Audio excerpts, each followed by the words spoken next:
अब हम चालू करेंगे डायमेंशन एनालिसिस। तो देखिए डायमेंशन एनालिसिस क्या होती है पहले हम ये समझते हैं। तो देखिए dimensional analysis is a method of dimensions. ये कौन सा मेथड है? It is the method of dimensions होता है। It is a mathematical technique used for research work, for designing and for conducting the model test. इन दो जगह आपका डायमेंशनल एनालिसिस का यूज हम करते हैं। आगे हम देखते हैं, it deals with the dimensions of the physical quantities involve in the phenomena. जब हम रेली मेथड पढ़ेंगे और जब हम बकिंघम पाई मेथड पढ़ेंगे तो ये वाली लाइन आपको ज़्यादा क्लियर होगी। फिर हम आगे देखते हैं, all the physical quantities are measured by comparison which is made with respect to arbitrary fix value. इसमें length L, mass M and time T are the fix dimension. जब हम डायमेंशन एनालिसिस करेंगे तो हम एल एम टी लेंगे, they will be our fix dimension. और जब heat को हम कंसिडर करेंगे तो एक और फिक्स डायमेंशन वहाँ पे इंक्लूड हो जाएगा, that is our temperature. If in any problem heat is involved, then temperature is also taken as fixed dimension.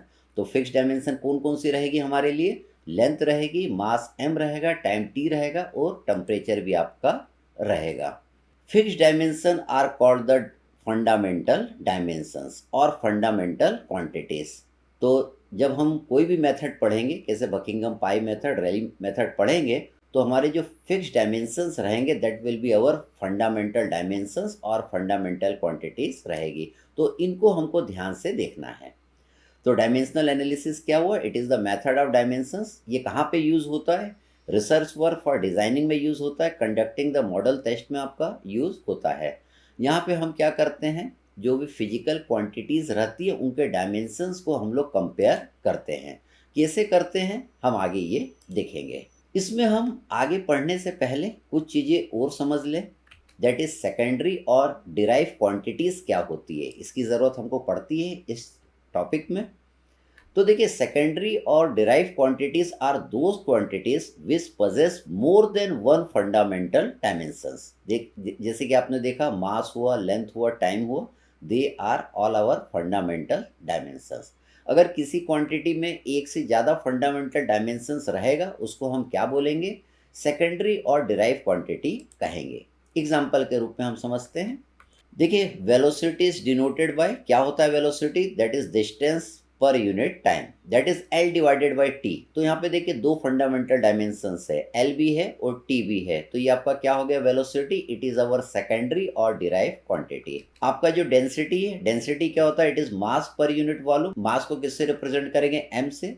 और वॉल्यूम क्या हो जाएगा? L cube. तो देखिए यहाँ पे भी दो दो फंडामेंटल डायमेंशंस है, तो ये आपकी सेकेंडरी यूनिट हो गई। एक्सेलरेशन, ये क्या होता है? डिस्टेंस पर सेकंड स्क्वायर होता है। तो इसके डायमेंशंस क्या लिखेंगे? एल अपॉन टी स्क्वायर आप लिखेंगे। तो इसमें भी दो दो फंडामेंटल डायमेंशंस आपको नज़र आ रहे हैं, तो ये भी आपकी सेकेंडरी और डिराइव क्वांटिटी हो गई। तो देखिए velocity, density and acceleration became as secondary और derive quantity in the fluid mechanics. अब अगर हमें बकिंघम मेथड पढ़ना है या रेली मेथड पढ़ना है तो कुछ के डायमेंशंस हमको मालूम होने चाहिए, हम वो पहले देख लेते हैं। जैसे कि डिस्चार्ज, हम जानते हैं डिस्चार्ज क्या होता है? Area into velocity. एरिया को क्या लिखेंगे? L square. वेलोसिटी क्या हो जाएगा? एल बाई टू हो जाएगा। तो देखिए इसके फंडामेंटल डायमेंशंस क्या लिख सकते हैं? L cube T minus one. ठीक, ये हमें ध्यान रखना रहेगा जब हम प्रॉब्लम करेंगे। अगला एंगुलर वेलोसिटी, ये क्या होता है? Angle covered in radian upon time होता है। इसको हम लिख सकते हैं, that is one upon T लिख सकते हैं। तो इसके डायमेंशंस क्या होगा? That is T minus one. तीसरा हम देख लेते हैं angular acceleration, that is radian per second square. इसको हम क्या लिखेंगे? That is one upon T square. तो इसको हम क्या लिखेंगे? That is T to the power minus two. अगला हम देखते हैं, दैट इज स्पेसिफिक वेट या वेट डेंसिटी, एक ही चीज होती है। स्पेसिफिक वेट क्या होगा? Weight upon volume. वेट क्या होता है? Weight is equal to force. तो हम लिख सकते हैं फोर्स अपॉन वॉल्यूम। हम फोर्स जानते हैं, फोर्स क्या होता है? Mass into acceleration. तो मास को तो m लिखेंगे, एक्सेलरेशन को क्या लिखेंगे? L T minus two. तो देखिए इसके फंडामेंटल डायमेंशंस क्या हो गए? That is M L T minus two divided by L cube. इसको जब आप काट देंगे तो स्पेसिफिक वेट के आपको डायमेंशंस मिल जाएंगे, M L to the power minus two T to the power minus two. अगला हम देखते हैं दैट इज काइनेमेटिक विस्कोसिटी, जिसको हम न्यू से रिप्रेजेंट करते हैं। काइनेमेटिक विस्कोसिटी क्या होता है? That is dynamic viscosity divided by density. तो देखिए हमें म्यू के डायमेंशंस निकालना है और डेंसिटी रो के डायमेंशंस निकालना है। हम जानते हैं न्यूटन लॉ ऑफ विस्कोसिटी से हम जानते हैं टाउ इक्वल टू क्या होता है? That is mu into del u upon del y होता है। तो म्यू निकाल सकते हैं। म्यू क्या हो गया? Tau divided by del u upon del y हो गया। टाउ क्या है? दैट इज शियर स्ट्रेस है। डेल यू को हम क्या लिख सकते हैं? एल बाई टी लिख सकते हैं। डेल वाई आपका क्या हो गया? 1/L हो गया। शियर स्ट्रेस को क्या लिख सकते हैं? That is shear force upon area लिख सकते हैं। तो यहाँ पे L by T into 1/L आ गया। फोर्स के डायमेंशंस क्या लिखेंगे? ML_T-2 लिखेंगे। एरिया क्या हो जाएगा? L²। और यहाँ पे देखिए L से L आपका कट जाएगा तो आपका क्या बचेगा? 1/T बचेगा। तो म्यू को आप क्या लिखेंगे? That is ML-1T-1। अब रो डेंसिटी के डायमेंशंस हमको चाहिए। हम जानते हैं डेंसिटी क्या होगा? Mass upon volume. तो वॉल्यूम क्या होगा? L³ होगा। तो ये क्या बचेगा? ML⁻3। अब हम म्यू को डेंसिटी से हम डिवाइड कर देंगे तो न्यू के डायमेंशंस आपको पता चल जाएंगे। ये देखिए मैंने डिवाइड कर दिया तो न्यू के क्या आएंगे? L²T-1। तो ये हमको कुछ डायमेंशंस ध्यान में होना चाहिए। हम थोड़ा और आगे बढ़ते हैं। अब हम समझ लेते हैं पहले डायमेंशनल होमोजेनिटी क्या होती है। तो देखिए dimensional homogeneity means the dimensions of each term in an equation on both the sides equal. ठीक, किस तरीके से अभी हम समझेंगे। तो इक्वेशन में क्या होना चाहिए? डायमेंशनल होमोजेनिटी होने के लिए दोनों साइड के डायमेंशंस आपके क्या होने चाहिए? सेम होना चाहिए। एक एग्जांपल से अभी हम समझेंगे। If the dimensions of each term on the both side of an equation are the same, the equation is known as dimensional homogeneous equation, हम उसको कहते हैं।